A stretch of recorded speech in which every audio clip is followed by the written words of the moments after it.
70 और 80 के दशक में जब रनअप पर तेज गेंदबाजों के पड़ते थे पैर, तो फिर बल्लेबाजों की नहीं होती थी खैर। नमस्कार, आप देख रहे हैं और सुन रहे हैं खेल नीति, और मैं हूं आपका होस्ट और दोस्त राजीव राजीव मिश्रा। आज बात करेंगे तेज गेंदबाजों के उस जमाने की जो एक बार फिर लौटता हुआ नजर आ रहा है, और खासतौर से हिंदुस्तान के तेज गेंदबाजों की इस समय वर्ल्ड क्रिकेट में तूती बोल रही है।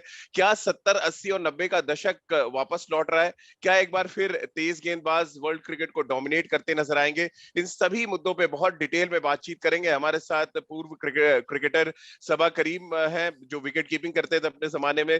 इसके अलावा निखिल चोपड़ा हमारे साथ हैं, पूर्व क्रिकेटर और पूर्व कमेंटेटर, और उनके हाथ में अक्सर पुरानी गेंद आया करती थी जब तक वनडे क्रिकेट में व्हाइट बॉल नहीं शुरू हुई, और निखिल भाई ने फिर नई गेंद के साथ भी गेंदबाजी की।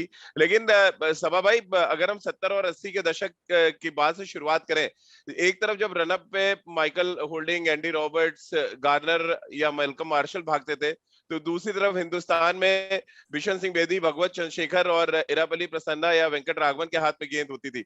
ये अब उस जमाने से और आज के जमाने में आए, आज बिल्कुल समीकरण उलट सा गया। आज हमारे पास 150 टच करने वाले तेज गेंदबाज हैं, और जो दूसरे देश हैं उनको खौफ है हमारे तेज गेंदबाजों से।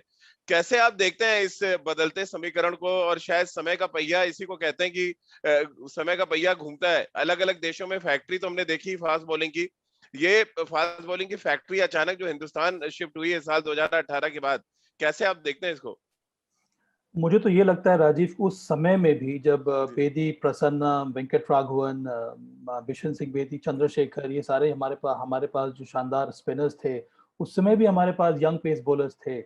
पर अंतर सिर्फ यही है कि उस समय विकेट्स उनको मिलते नहीं थे अच्छी गेंदबाजी करने के लिए या फिर तेज गति से बॉलिंग करने के लिए। उस समय मुझे याद है, निखिल तुम भी इसमें ऐड कर सकते हो कि जो हम लोगों ने खेलने के बारे में सोचा या फिर खेलना शुरू किया था 70s और 80s में, उस समय भी मुझे याद है कि पांडुरंग सालगांवकर का नाम आता था, कार्सन घावरी का नाम आता था, और फिर कई सारे रणजी ट्रॉफी में प्लेयर्स थे, युवराज सिंह, कपिल देव, ऐसे कई सारे पेस बॉलर्स थे।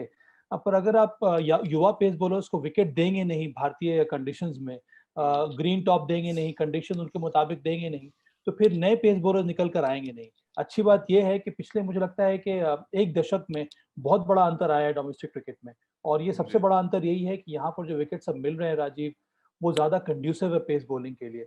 इसीलिए हमारे पास कई सारे रोल मॉडल्स नजर आ रहे हैं, और उसके साथ साथ हमारे जो युवा पीढ़ी के जो पेस बॉलर्स हैं, उसमें जो तमन्ना जाग उठी है कि वो भी तेज गेंदबाजी कर सकते हैं, वो भी जगह बना सकते हैं अंतर्राष्ट्रीय क्रिकेट में, और इसी वजह से इतने सारे पेस बॉलर देखने को मिल रहे हैं। हमारे जमाने में भी, निखिल तुमको भी याद होगा कि जब मैं कीपिंग करता था भारतीय टीम के लिए, तो सिर्फ श्रीनाथ थे जो 140 प्लस 145 प्लस क्लिक्स पे में गेंदबाजी करते थे, या फिर सलील अंकोला था कुछ कुछ हद तक, या फिर एबी कुरुविला थे। उसके अलावा दूसरी छोर से हमारे पास स्विंग बॉलर्स हुआ करते थे या फिर सीम बॉलर्स हुआ करते थे। वेंकटेश प्रसाद वेरी इफेक्टिव, पर उसमें उतनी ज्यादा गति नहीं थी। तो कई कई सारे इस तरह के पेस बॉलर्स भी आए, पर तब भी हमारे यहाँ हमारे डोमेस्टिक क्रिकेट क्रिकेट की जो विकेटें थी, वो कंड्यूसिव नहीं थी पेस बॉलिंग के लिए। पर ये जो पिछले कई जी सालों से जो अंतर आया है, उसी वजह से इतनी बड़ी पीढ़ी देखने को मिल रही है। और अब ये जो भारत है, हमारा जो देश है, ये अब पेस बैटरी तैयार कर रहा है, जो कि चौंका रहा है अंतर्राष्ट्रीय क्रिकेट में हर एक खिलाड़ी जी को। निखिल भाई, लेकिन देखिए समय तो बदला है। सबा भाई कह रहे हैं तब होते थे तेज गेंदबाज, लेकिन अगर तेज गेंदबाज थे तो फिर सनी भाई को नई गेंद से बॉलिंग नहीं कराई जाती है, जमीन पे बॉल फेंक के गेंद को पुराना नहीं किया जाता, क्योंकि आपके पास स्पिनर्स थे और आपकी स्पिनर ताकत थी। ये मानना पड़ेगा हमें कि 70-80 के दशक में अगर हम वेस्ट इंडीज की पेस बॉलिंग अटैक देखें, ऑस्ट्रेलिया चले जाए जहां पर Dennis Lillee, Jeff Thompson, रोडनी hog, इसके अलावा लेन पेस्को एक होते थे जो बहुत तेज डालते थे। फिर इंग्लैंड की बात करें, हर कंट्री के पास, इवन पाकिस्तान के पास सरफराज नवाज, सिकंदर बख्त और इमरान खान जैसे तेज गेंदबाज थे। लेकिन उसी उसी पर्टिकुलर एरा में हमारे स्पिनर्स ने डोमिनेट किया। क्या रीजन आप देख रहे हैं? सनी भाई को गेंदबाजी कराना पड़ता था, और वो उनका रनअप अभी भी याद है, और अक्सर वो चर्चा करते हैं कि हिंदुस्तान के लिए उन्होंने ओपन बॉलिंग की है। देखा जिस तरीके की जो विकेट्स थी, सभा जी भाई भी कह रहे थे, जब एक गेंदबाज को पता है कि भाई मेरे को कितनी मदद मिलेगी कितनी मदद नहीं मिलेगी, स्पिनर्स का बोलबाला था, और तभी वो इतने ज्यादा ओवर भी करते थे, गेंद ज्यादा मूवमेंट करने को मिलती नहीं थी, सूखी पिचेस होती थी। पर वो चीजें धीरे धीरे चेंज हुई हैं, और प्लस जो रोल मॉडल थे उसके, जब बिशन सिंह बेदी थे, इरावली प्रसन्ना थे, वो रोल मॉडल थे भारत के। और उनके बाद कपिल देव आए, कपिल देव के बाद आप देखिए आशीष नेहरा, जहीर खान, जवागल श्रीनाथ, जो सभा भाई कह रहे थे, एक समय था जब भारतीय टीम में आपके पास सिर्फ एक तेज गेंदबाज होता था जो 140 से 145 की स्पीड पे डालता था, जवागल श्रीनाथ को ले लें अगर, और दूसरी तरफ से फिर सीम गेंदबाज और फिर जो कटर वगैरह डालते थे। लेकिन आज का समय जो है, जब से ये आईपीएल शुरू हुआ है 2008 और मैं कहता हूँ 2000 से 2001 से, आपकी वो धीरे धीरे पेस बैटरी चालू होने लग गई है। आपके पास रोल मॉडल्स ऐसे आ गए हैं, जहीर खान को लोग फॉलो करना चाह रहे हैं, या आशीष नेहरा को फॉलो करना चाह रहे हैं। आप जसप्रीत बुमराह को देखिए, मोहम्मद शमी को देखिए, भुवनेश्वर कुमार, आपकी कार्तिक त्यागी, शिवम मावी, ये अगली जो पेस बैटरी है, इसका मैं राजीव भाई बहुत बड़ा श्रेय देता हूँ एनसीए को भी, नेशनल क्रिकेट एकेडमी को। ईशांत शर्मा है, किस तरीके से ये अंडर 19 जब ये खिलाड़ी खेले थे, उनको किस तरीके से हैंडल किया गया है और साथ में उनको किस तरीके से सिखाया गया है। तो मैं मानता हूँ वो भी एक बहुत बड़ा एक योगदान रहा है बीसीसीआई की तरफ से, जो नेशनल क्रिकेट एकेडमी सेटअप की है, और उसी की तरह धीरे धीरे स्पिन भी आ रहे हैं। लेकिन आज के समय पे जो फास्ट बॉलर्स हैं वो शानदार रहे, और आप आईपीएल की टीम में देखें, हर टीम में जो जितने भी ओवरसीज गेंदबाज हैं, वो जब भारतीय युवा गेंदबाज के साथ समय बिताते हैं तो वो अपने आप में एक बहुत बड़ी सीख रहती है। इसीलिए हमारे जितने भी तेज गेंदबाज हैं, लगभग वो अंतर्राष्ट्रीय क्रिकेट के लिए तुरंत 2 सीजन के आईपीएल के बाद तैयार हो जाते हैं, क्योंकि उनको सीखने को इतना मिलता है, कंधे से कंधा मिलाते हैं विश्व के सर्वश्रेष्ठ गेंदबाजों के साथ। बिल्कुल सबा भाई, आपने श्रीनाथ का जिक्र किया, आपने कीपिंग भी किया उनके अगेंस्ट। क्या ये वाकई सच है कि जब 140 प्लस गेंदबाज डालता है तो कीपर को एक तो पीछे तो खड़ा ही होना पड़ता है, दस्तानों से आवाज आती है जब आप गैदरिंग करते हैं? कुछ इंसिडेंट बताया ना जवागल श्रीनाथ का, क्योंकि आमतौर पे तो बहुत शांत रहते थे, उनके बारे में कहा जाता था कि बहुत ज्यादा एग्रेसिव नहीं है, बट उनकी बॉलिंग में वो नजर आता था। खासतौर से जो ऑस्ट्रेलिया का पहला दौरा, जब उनका जो ओरिजिनल एक्शन था, मुझे याद आता है 92 में जब वो दौरे पे गए थे वर्ल्ड कप के लिए। वर्ल्ड कप से ठीक पहले एक सीरीज ऑस्ट्रेलिया के अगेंस्ट वो खेले थे। कैसे आप याद करते हैं जवागल श्रीनाथ को? अम, राजीव, श्रीनाथ का एक मैच मुझे याद है, मैं जी कीपिंग कर रहा था, ये था सेंचुरियन पार्क में हमारा मुकाबला हो रहा था जी जिम्बाब्वे के विरुद्ध। ये एक ट्राई नेशन सीरीज थी, दक्षिण अफ्रीका, भारत और जिम्बाब्वे के बीच। सेंचुरियन पार्क उस जमाने में सबसे फास्टेस्ट विकेट माना जाता था। और जी जब मैच शुरू हुआ और हमारी आई थिंक सेकेंड हाफ में गेंदबाजी हो रही थी अंडर लाइट्स, अब श्रीनाथ ने जो अपना पहला स्पेल डाला, उससे ज्यादा तेज स्पेल मैंने कभी देखा नहीं, या ना ही मैंने जी उस तेज स्पेल में कभी कीपिंग की होगी। तो हालत ये हो गई थी, एक ओवर के बाद मुझे एडजस्ट करना पड़ा अपनी पोजीशन, और मुझे लगता है कि मैं 30 यार्ड की जो लाइन होती, वहां पर मुझे खड़े होकर कीपिंग करनी पड़ रही थी, और बॉल भी मैं कलेक्ट कर रहा था, वो भी शोल्डर के ऊपर से। और जी अंत में जब लास्ट के ओवर्स बहुत अच्छे टाइट मैच हो गया था, पॉल स्ट्रैंग तुमको याद होगा राजीव जी और जी निखिल, तुमको लेग स्पिनर थे लेग स्पिनर जिम्बाब्वे के। थे, जी जी तो वो बैटिंग कर रहे, तो दूसरे छोर से कोई और टेलेंडर था, मैच हम लोग जीतने वाले थे।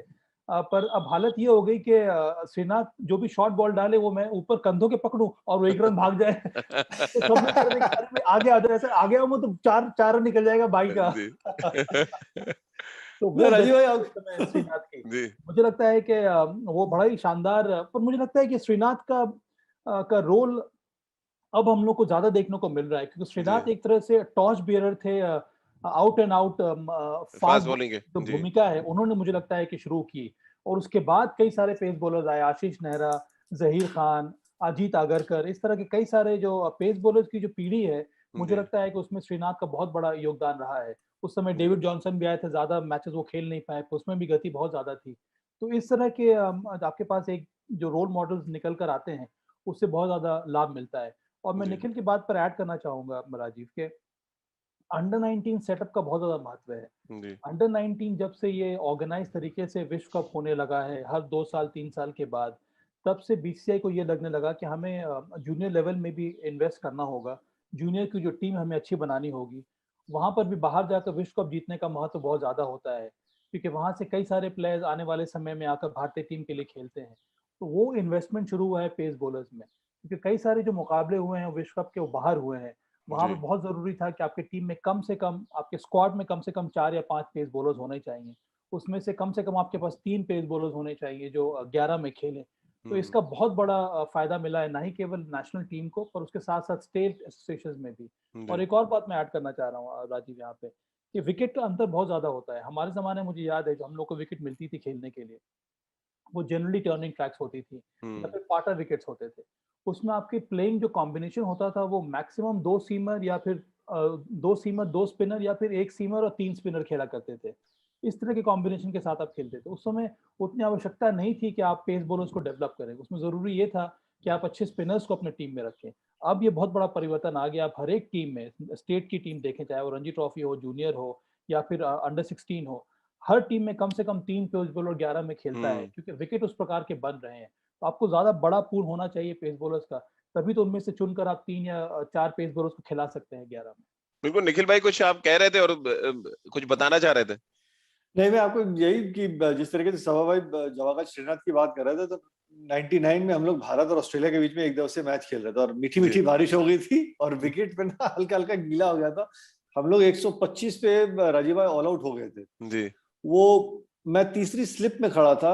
जवाहरलाल श्रीनाथ जी का वो जो स्पेल था ना, वो मैं क्या बताऊं आपको। 90 पे ऑस्ट्रेलिया को हमने 7 विकेट आउट कर दिया था। एंड्रू सैमन, स्टीव वॉय, ये सब खेल रहे थे और उन्होंने जो वो स्पेल डाला है शानदार। ऐसा लग रहा था कि पास में खड़े हो या स्लिप में इतनी दूर लगभग 30 गज के दायरे की लकीर पे खड़े हो कि बैट्समैन को आज अगर बक्खी में गेंद लगी ना तो जवाहर श्रीनाथ वो बक्खी में छेद कर देंगे।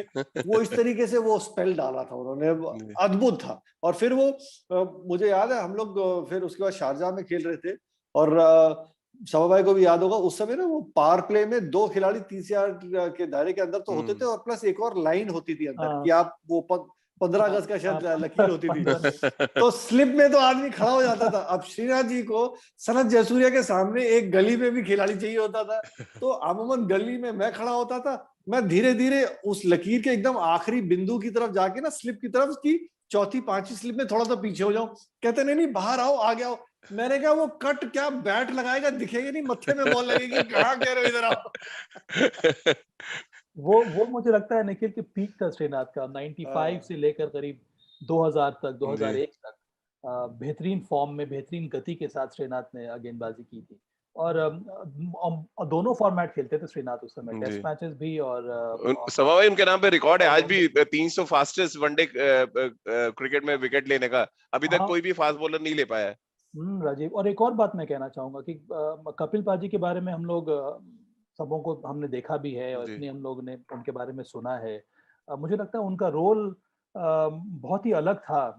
अब अगर हम लोग उनके बारे में देखें तो जिस तरह की विकेट मिलती थी उस समय, भारत में कितने सारे मैचेस हुए, एकमात्र वो पेस बॉलर होते थे जो लंबा लंबा स्पेल डालते थे, इसीलिए उन्होंने इतने सारे वेरिएशंस अपने ऐड किए।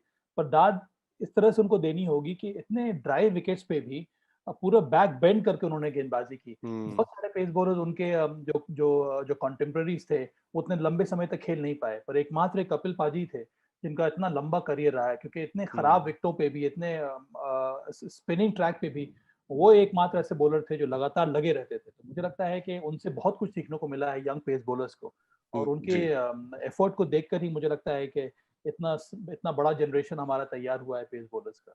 बिल्कुल। और श्रीनाथ की बात हम कर रहे थे निखिल भाई और सभा भाई ने अपने एक्सपीरियंसेस बताए। अगर मैं आंकड़ों के जरिए जाऊं तो आज भी हिंदुस्तान के सबसे तेज गेंद फेंकने का रिकॉर्ड जवागल श्रीनाथ के नाम पे 154.3 किलोमीटर प्रति घंटे की रफ्तार से उन्होंने वो गेंद फेंकी थी। तो आज भी वो रिकॉर्ड टूटा नहीं है। जसप्रीत बुमराह आ गए, ईशांत शर्मा है, उमेश यादव है, मोहम्मद शमी है, लेकिन श्रीनाथ अभी भी सबसे आगे खड़े हुए हैं क्योंकि आप लोग साथ उनके खेले। और अब जिन तेज गेंदबाजों का मैं जिक्र कर रहा हूँ ये सारे शायद उनको फॉलो करते हुए आगे बढ़े हैं। और जो आप कह रहे थे कि आउटराइट फास्ट बॉलर कोई आया पहला हिंदुस्तान में, तो वो जवागल श्रीनाथ थे।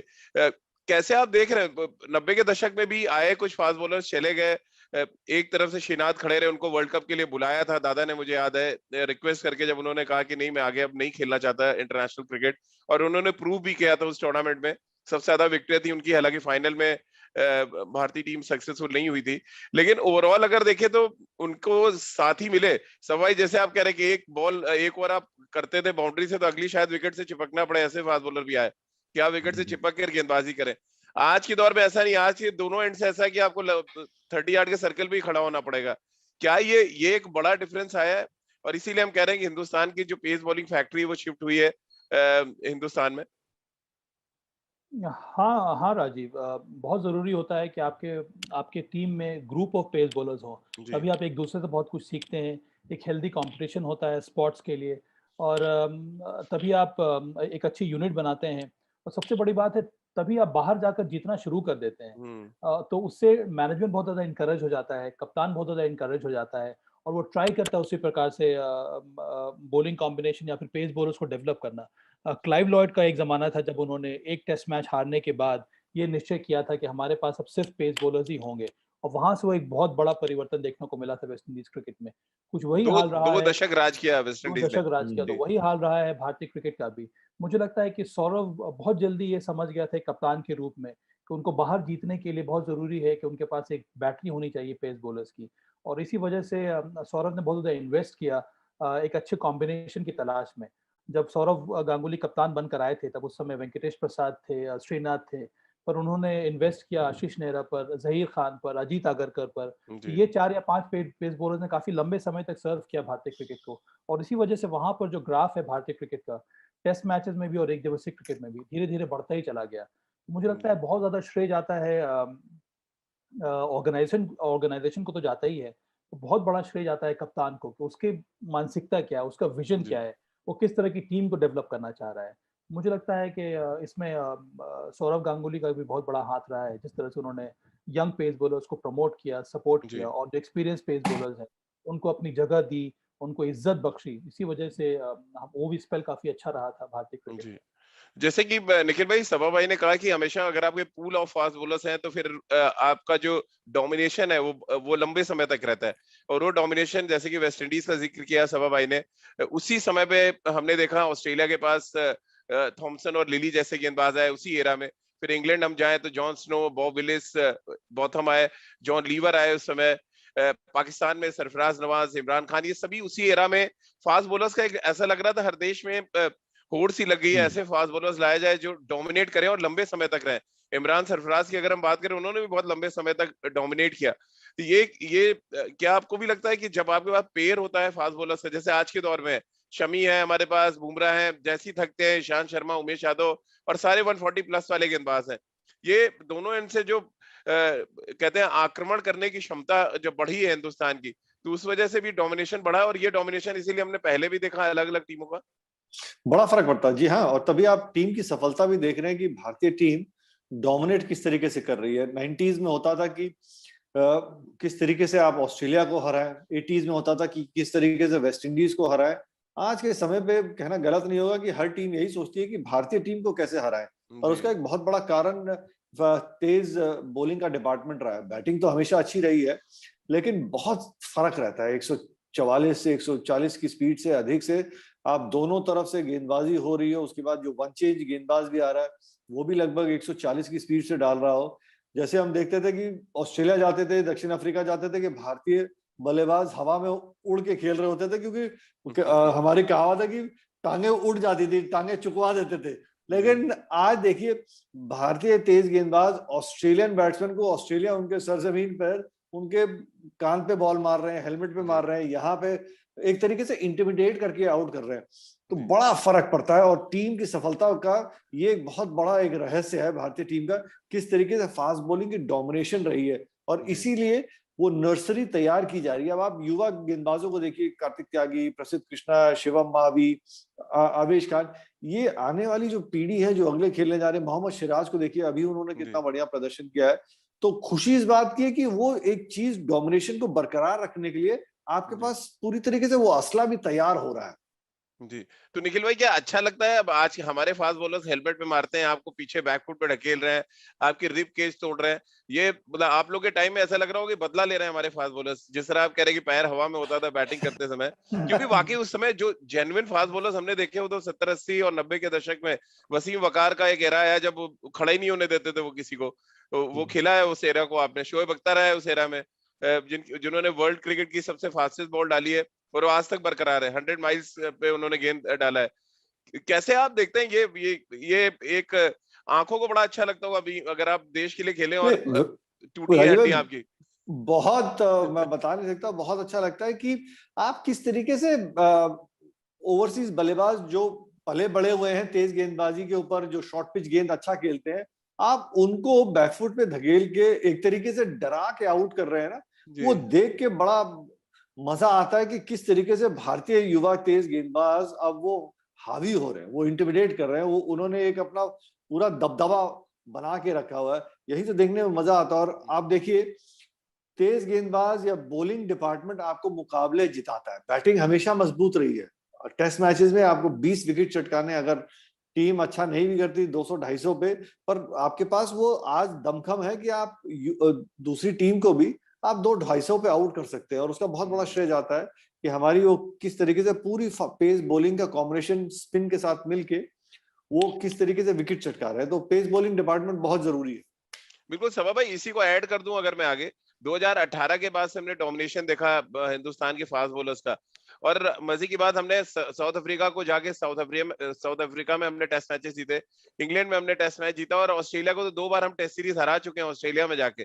क्या बड़ा रीजन आप यही देख रहे हैं कि जिस तरह से डोमिनेशन है हमारे फास्ट बॉलर्स का, और जो बात निखिल भाई कह रहे हैं कि हम डरा भी रहे हैं उनको और हरा भी रहे हैं, उनको ये बता रहे हैं कि बहुत आगे खड़े होने की जरूरत नहीं है, स्विंग को काउंटर करने के लिए पीछे ढकेलना भी जानते हैं आपको। राजीव, बहुत बड़ा फैक्टर रहा है। अगर आपकी पेस बॉलिंग स्ट्रांग होती है तो इससे आपको फायदा कई एरियाज में मिलता है। सबसे बड़ी बात है, जब आप बाहर जाएंगे खेलने के लिए, पहले क्या होता था, हम लोग जब भी जाते थे बाहर खेलने के लिए, दूसरी टीम को मालूम है कि इनके पास पेस बॉलर्स है नहीं, वो ग्रीन टॉप दे देते थे। हमें अभ्यास होता नहीं था ग्रीन टॉप खेलने का। हम अपने पास 2 या 3 सीमन लेकर चलते थे, उसमें भी एक के पास गति होती थी 140 प्लस, और 2 जो है वो हमारे मीडियम पेसेस होते थे। तो जो होम टीम है उसको बहुत बड़ा एडवांटेज होता था। हम लोग हमारे यहाँ परेशानी होती थी खेलने में, हम आसानी से वो सीरीज हार जाते थे।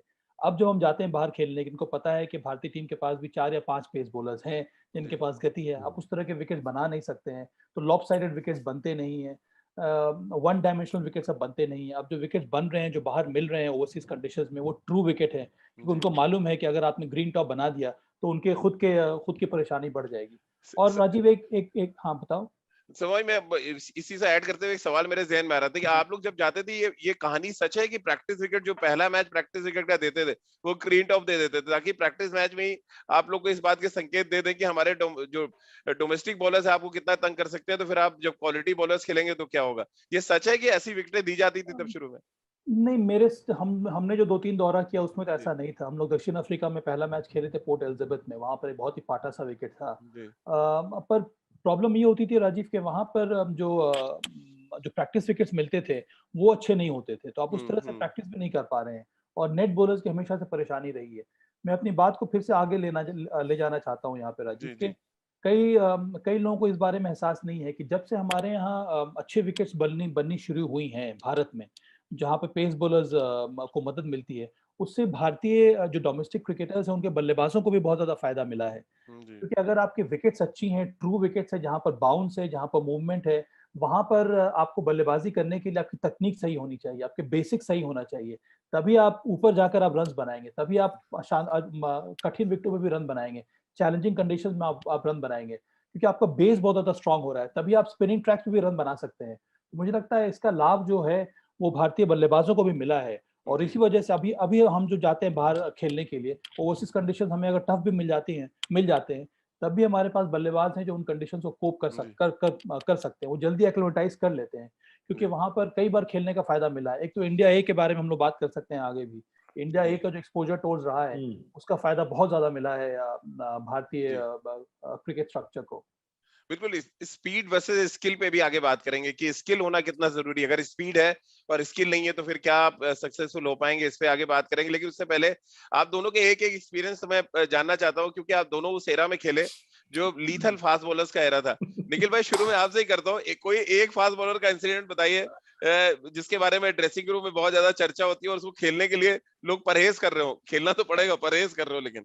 अरे ड्रेसिंग रूम की चर्चा छोड़िए, मैं बताता हूँ वही मुकाबला जो सिडनी में था 1999 का, जो हम लोग खेल रहे थे, एक दिवसीय मुकाबला था, मीठी मीठी बारिश हुई थी, हम लोग 125 पे ऑल आउट हो गए। और मुझे याद है कि उस समय ब्रेट ली का मेरे ख्याल में शुरुआत में ही वो दौरा था, तो वो गेंदबाजी कर रहे थे। अब क्योंकि 125 पे आउट हो गए तो बैटिंग आ गई, तो मैं बैटिंग करने गया, अपना बैकलिफ्ट लेके पहला बॉल जब डाला, शू करके निकल गया, तो सामने सभी डिगे खड़े थे। सभी डिगे ने कहा, अरे भाई बैट नीचे करो, निकल गई थी। मैंने कहा अच्छा ठीक है। दूसरी गेंद ऐसे ना डिफेंस किया, सामने इतनी तेज आई, ऐसे सामने क्या, अब मैं चाह रहा था 3 रन ले, तो उधर से सभी टीके कहता नहीं बहुत बढ़िया खेल रहा, खड़ा रहा यार, मजा आ रहा है तेरे को देख के। मैंने कहा दूसरी बॉल तो खेली है। उस दिन मुझे लगा था राजीव भाई, साहब भाई, कि अगर ब्रेट ली ने वो बाउंसर डाला, अगर मैं ठीक नहीं खेला, छाती में लगी तो मेरी छाती में छेद हो जाएगा। वहां से मैंने लाइफ में उससे पहले बैटिंग करते टाइम कभी भी चेस्ट गार्ड नहीं पहना था, लेकिन फिर मैंने चेस्ट गार्ड मंगा के पहना, क्योंकि उनके अभी भी 2-3 ओवर उस पहल के बचे हुए थे, तो उससे तेज मैंने कभी किसी को नहीं खेला। बिल्कुल, और मैं उसी को ऐड कर दूं, 161.1 की रफ्तार से उन्होंने उनकी अपनी फास्टेस्ट बॉल डाली है, यानी कि ऑलमोस्ट 100 माइल्स को टच कर रहे हैं। 99.7 की रफ्तार रही है। तो निखिल भाई, आपने 100 माइल्स वाले एक तेज गेंदबाज को तो खेल लिया है। और आपने देखा है शोएब अख्तर को वर्ल्ड कप में बॉलिंग करते हुए भी, जब वकार, वसीम और शोएब एक साथ गेंदबाजी करते थे। क्या ये ऑल टाइम सबसे लीथल एरा मानते हैं, या आपको अभी भी लगता है कि कैरेबियन एरा जो था वो ज्यादा खतरनाक था? देखिए राजीव भाई, इन लोगों को मैंने देखा है, खेला है, सामने से देखा है, वॉल वो चैंपियंस एरा को भी देखा आपने? जी, वो एरा को मैं उनको जो वेस्ट इंडीज के तेज गेंदबाज थे उनको देखा नहीं है, पर उनकी कहानियां इतनी सुनी है। मैं दाद देता हूँ सनी भाई को कि मतलब अनकवर्ड विकेट्स पे बगैर हेलमेट पे उन्होंने जिस तरीके का प्रदर्शन किया है, सच्ची में आप सलाम करते हैं, क्योंकि 6 फुट 6 इंच के तेज गेंदबाज, उनकी लेंथ बदल जाती है, कौन सी लेंथ पे किस तरीके से बॉल उछल के आ रहा हो। वाकई मतलब हम लोग बात करते हैं कि तारीफ करनी चाहिए सनी भाई की, लेकिन वो एक अद्भुत काम किया उन्होंने जिस तरीके से, और सबसे ज्यादा शतक उनके वेस्ट इंडीज के ही खिलाफ है, उनके घर में घुस के 100 बनाते थे। जी, सभा भाई, एक इंसिडेंट तो आपको भी बताना ही पड़ेगा, क्योंकि आपने भी बड़े फास्ट बॉलर्स खेले, और एलन डोनाल्ड का एरा खेला आपने, तो मतलब उनको व्हाइट लाइटनिंग कहा जाता था। राजीव, मैं 2 एरा की बात करूंगा, क्योंकि मैं 2 एरा में क्रिकेट खेल चुका हूँ। जी। सबसे पहले जब 89 का दौरा हुआ था वेस्ट इंडीज का, उस समय उनके पास थे Ian Bishop, one of the fastest pace bowlers. मुझे लगता है कि मैल्कम मार्शल भी थे, विव रिचर्ड्स उस समय कप्तानी कर रहे थे वेस्ट इंडीज टीम की, और उनके पास बैटरी ऑफ पेस बॉलर्स थे उस समय। और मुझे टेस्ट मैचेस तो खेलने का मौका मिला नहीं, पर हमारी टीम का प्रदर्शन उतना अच्छा नहीं हुआ था। मैंने सिर्फ 2 फर्स्ट क्लास मैचेस खेले थे, और एक फर्स्ट क्लास मैच 3 दिन का मैच था, वो गीले विकेट पर हो रहा था। और वेस्ट इंडीज टीम की जो प्रेसिडेंट 11 की जो टीम थी, उसमें पैट्रिक पैटरसन पेस बॉलिंग कर रहे थे। और पैटो के बारे में बहुत मशहूर था, ज्यादा टेस्ट मैचेस वो खेले नहीं। एक समय में कहा जाता था कि उनसे तेज बॉलर देश विश्व में कोई भी नहीं है। उनका एक्शन जो था ना, वो अलग अलग किस्म का था। उनका जो फ्रंट लेग है, वो लगता था कि इतना ऊपर उठाते थे कि मतलब आपके चेहरे के सामने आ जाता था। हाँ, स्पाइक्स गिन सकते हैं आप। हाँ।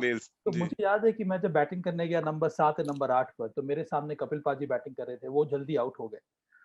मैं बाद में अपना स्कोर कार्ड देख रहा था, तो मैंने ज्यादा गेंदे जो हैं, और नंबर 11 पर हिरवानी को आना था बल्लेबाजी करने के। तो जब तक कपिल पाजी खेल रहे थे और हम लोगों ने उनके साथ खेला, तो एक छोर पर ऐसा पता नहीं क्या हुआ कि मैंने करीब 40 से 50 बॉलें जो हैं, मुझे पैट्रिक पैटरसन की फेस करनी पड़ी।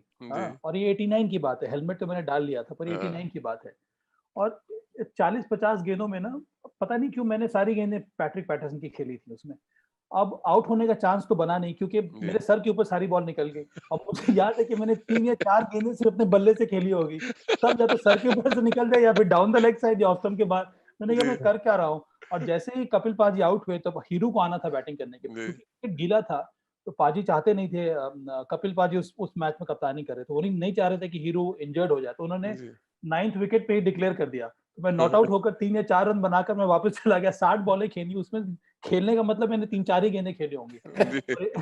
और एक और स्पेल मुझे याद है कि मोहाली में हम लोग एक वनडे मैच खेल रहे थे पाकिस्तान के विरुद्ध। मोहाली का विकेट उस समय, ये मुझे लगता है कि one of the fastest wicket जी, की बात 90s में। जी जी। और वसीम अकरम, शोएब अख्तर गेंदबाजी कर रहे थे पाकिस्तान से।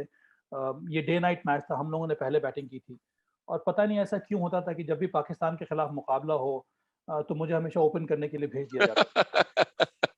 मैंने कभी भी फर्स्ट क्लास क्रिकेट में मतलब बकरीद आपके साथ कई बार मनाई गई, मुझे लगा।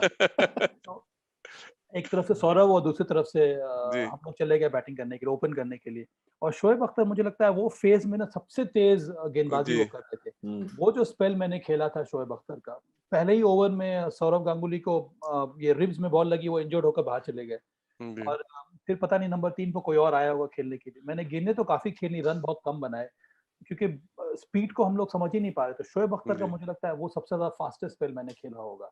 गति हम्म। बहुत ज्यादा थी, जी पल्ले नहीं आ रही थी, कौन सी बॉल खेलूं कौन सी बॉल छोड़ दूं, कुछ समझ में नहीं आ रहा था। तो ये 2 स्पेल मुझे अभी तक याद है राजीव। चलिए, क्योंकि अब बातें तो बहुत करने के लिए सभा भाई, मुझे लग रहा है कि बहुत लंबा सेशन हो जाएगा, बट एक जो लंबा चलते और चलते, एंटरटेनिंग सेशन। हाँ लंबा और एंटरटेनिंग सेशन। जी, लेकिन सभा भाई जाते थे एक जो सवाल जहन में आता है कि जिन बॉलर्स का आपने जिक्र किया, जिन जिन बॉलर्स का निखिल भाई ने जिक्र किया, उनको अगर मैं विजुलाइज कर रहा हूं तो एक चीज नजर आ रही है, हिंदुस्तान के जो अभी युवा तेज गेंदबाज आ रहे हैं, कि पहले के जो भी खतरनाक गेंदबाज थे वो इनकमिंग डिलीवरी से जिनकी बॉडी पे बॉल आती थी वो ज्यादा डेंजरस हो जाते थे। जैसे शोएब की आपने बात की, या वकार की बात कर लें, या जैसे कि निखिल भाई बता रहे थे ब्रैडली की इनकमिंग डिलीवरीज बहुत तेज आपकी बॉडी पे आती थी। आज के दौर में जसप्रीत बुमराह, मोहम्मद शमी, इन सबके पास वो इनकमिंग डिलीवरीज है जो आपको क्रैम्प करती है, बॉडी पे आती है। क्या ये एक बड़ा रीजन है कि हमारे हमारे जो फास्ट बॉलर है बहुत लीथल हो गए हैं, और आने वाली जो फौज है, आवेश खान की बात करें या प्रसिद्ध कृष्णा की बात करें, ये फौज जो ज्यादा खतरनाक होकर और आएगी, क्योंकि वो देख रही है कि हमारे फास्ट बॉलर्स कर क्या रहे हैं। निखिल भाई। देखिए, बड़ा फर्क रहता है राजीव भाई कि जब एक गेंदबाज है ना उस गति पे आपको शरीर में अटैक करता है या पिच करके गेंद तेजी से अंदर आती है, तो वो रूम नहीं मिलते, हाथ फ्री नहीं हो पाते, आपके पास बिल्कुल जगह नहीं होती है, तो वो ज्यादा खतरनाक होती है। और शॉर्ट पिच गेंद जो रहती है वो पिच होने के बाद आपके शरीर की तरफ या आपके कान की तरफ अंदर की तरफ आती है, तो उसको बचना थोड़ा सा मुश्किल हो जाता है। और उसी गति में अगर कोई गेंद को बाहर की तरफ लेके जा रहा है तो आपके पास वो थोड़ा सा बहुत रूम मिलता है आपका हाथ फ्री होने में। उस गति पे आपको सिर्फ बैट ही लगाना होता है, बाकी का काम जो है वो गेंदबाज की गति आपकी मदद कर रहा होता है।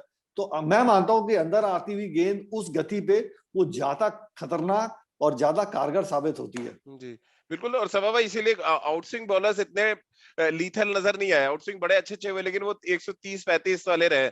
जो इनकमिंग वाले फास्ट बॉलर्स थे, जो बॉडी लाइन पे आती थी जिनके, वो ही ज्यादा स्पीड भी जनरेट कर पाते थे। अब इसके पीछे क्या कुछ टेक्निकल रीजन आप देखते हैं? नहीं, मुझे लगता है कि एक्शन पे बहुत कुछ निर्भर करता है कि आप जी किस गति से गेंदबाजी कर रहे हैं, या फिर किस लेंथ पे आप गेंदबाजी कर रहे हैं। और एक्शन पेस बॉलर का तभी अच्छा होता है जब वो रिपीटेबल हो, जी तभी आप उसमें गति भी आप ऐड करते रहते हैं। जैसे ज़्यादा ट्रेनिंग करेंगे, आपके फिटनेस लेवल्स ऊपर होंगे, आपकी न्यूट्रिशन अच्छी होगी, तो आप में गति बढ़ती जाएगी। जी बहुत ज़रूरी है कि इस समय जो हमारे पास जो पेस बैटरी है राजीव, उनको अगर आप देखेंगे तो कोई भी सिंगल डायमेंशनल बॉलर नहीं है। सब ऐसा नहीं है कि मोहम्मद शमी की बॉल सिर्फ अंदर आती है, उनकी बॉल जो है वो बाहर भी निकलती है। तो इस तरह से बल्लेबाज को ट्रैप करने में आसानी हो जाती है, तो कोई विकल्प नहीं होता है यहाँ पर बल्लेबाज के पास। अब ईशांत शर्मा इतने लंबे समय से खेलते आ रहे हैं, उन्होंने कितने सारे नए-नए जो रिसोर्सेज अपने अपने अपने बॉलिंग में उन्होंने ऐड किए हैं। उनकी बॉल पहले सिर्फ अंदर आती थी, अब उनकी बॉल पड़ के सीधी अच्छा, निकल लेग जाती कट भी किया इस बार है, उन्होंने आईपीएल में। जी श्रीनाथ की जी तरह।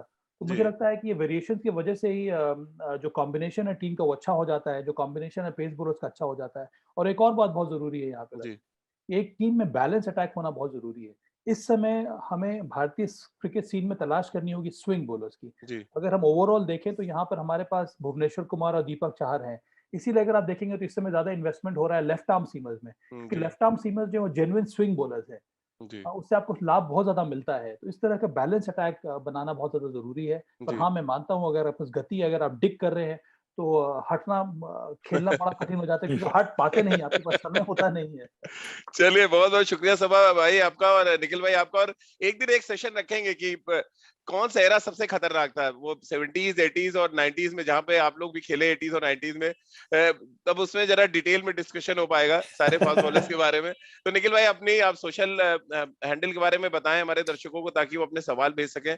उसके बाद जी सभा जी जी, इंस्टाग्राम पे निखिल चोपड़ा 26। तो जो भी सवाल है दागिए, जो भी जहन में सवाल आ रहा है, कोई कहानी सुननी है तो जी आपके साथ शेयर करेंगे, गुफ्तगू करेंगे, और क्या। सभा भाई आपसे भी रिक्वेस्ट है, आप भी अपनी जो सोशल हैंडल के बारे में थोड़ा व्यूअर्स को बताएं। देखिए, मेरी सोशल हैंडल अभी तक तो है नहीं, ना तो मैं जी ट्विटर पे हूँ, ना तो मैं इंस्टाग्राम पे हूँ। अब आपको लाना पड़ेगा, अभी कोई शोएब अख्तर तो है नहीं कि आप आएंगे नहीं हाँ, सोशल मीडिया पे। मुझे इनको लगता है आईवीएम पॉडकास्ट पे। तो मैं फेसबुक पर अवेलेबल हूँ। जी जो भी दर्शक हैं, फैंस हैं, वो जुड़ना चाहते हैं, वो ज़रूर मेरे फेसबुक अकाउंट पे पोस्ट जी कर सकते हैं।